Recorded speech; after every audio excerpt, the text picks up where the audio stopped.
Hello. হ্যাঁ ভাই, আমি তো মুরগি পাইছি, আপনাকে ফোন দিলাম এই মতে। আসসালামু আলাইকুম রহমতুল্লাহি ওবরাকাতু। আশা করি আল্লাহর রহমতে সকল খামারি ও ভাই বোনেরা ভালো আছেন, সুস্থ আছেন।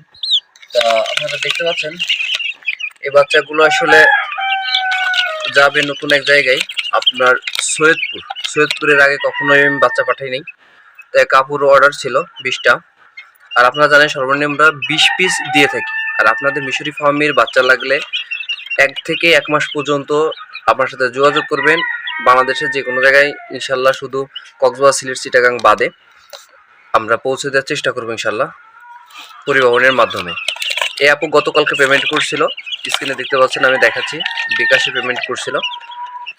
তাই সৈয়দপুরে যাবে, রিসিভ করবে আসলে অন্য একজন, হাসান ভাই নামে, আশিক ভাই নামে এক ভাই রিসিভ করবে, নিয়ে ওনাকে দিবে। অর্ডার কনফার্ম করছে একটা আপু। তা আসলে আমি বলি যে আপনারা যখন আমাকে অর্ডার করেন, আমার চ্যানেলে এসে 2-3টে ভিডিও দেখবেন, তাহলে আসলে অনেক কথা মানে মানে বলা লাগবে না যে বাপ্পি ভাইরে টাকা দিলে যদি মাল না পাঠায় এটা সেটা, এরকম না। আপনারা টাকা দিলে ইনশাল্লাহ মাল পেয়ে যাবেন। যেরকম কালকে আগের দিন একটা আপু মানে সে আমার টোটাল ফার্ম দেখছে, ভিডিও কলে আমার বাচ্চা পাঠাবো সেগুলো দেখছে, তারপর টাকা দিতে লাস্টে দিতে রাজি হয়নি। এরকমটা না করে আপনারা 2-4টে ভিডিও দেখবেন ইনশাল্লাহ, তাহলে বুঝতে পারবেন। এই আপু জাস্ট মনে হয় 1 মিনিট কথা বলছি, তাতেই মনে করছে ভাই সমস্যা নেই, আমি টাকাটা ঢুকাই দিচ্ছি, আপনি মালটা পাঠিয়ে দিন। আসলে অনেকের কনফিডেন্স আসলে থাকে না, বা মানে কেন জানি ভয় পাই। আর আমি সবাইকে সব ভিডিওতেই বলি যে আমাকে যদি কেউ টাকা পেমেন্ট করে দেন, ইনশাল্লাহ আপনারা নিশ্চিন্তে বাচ্চা পেয়ে যাবেন। আর বাচ্চা যদি কোনো কারণবশত না পাঠাতে পারি, তাহলে আপনারা টাকাও রিটার্ন পেয়ে যাবেন।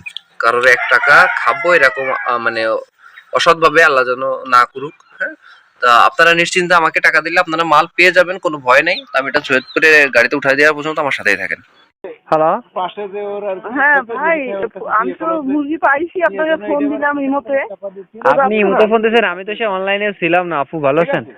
কখন পাইছেন? আমি তো টেনশনে আছি যে আপু আমারে ফোন দেয় না, খাই এত রাত হয়ে গেল, কি হইলো? এখন ওদের আপনি খাবার দিচ্ছেন, খাবারটা খাওয়াইছেন, কখন গেছেন বাসায়? হ্যাঁ, এক্সট্রা ফিডটা ওটা দিছি ওরা। আচ্ছা, ওইটাই আপনি খাওয়ান। আপনার আসলে আমি ইমুতে আমি পুরো ডিটেলস আর কিছু ওষুধ লিখে দিচ্ছি। হ্যাঁ আচ্ছা ঠিক আছে। আচ্ছা আপু, ঠিক আছে, আচ্ছা ভালো থাকবেন। আচ্ছা ঠিক আছে, আসসালামু আলাইকুম।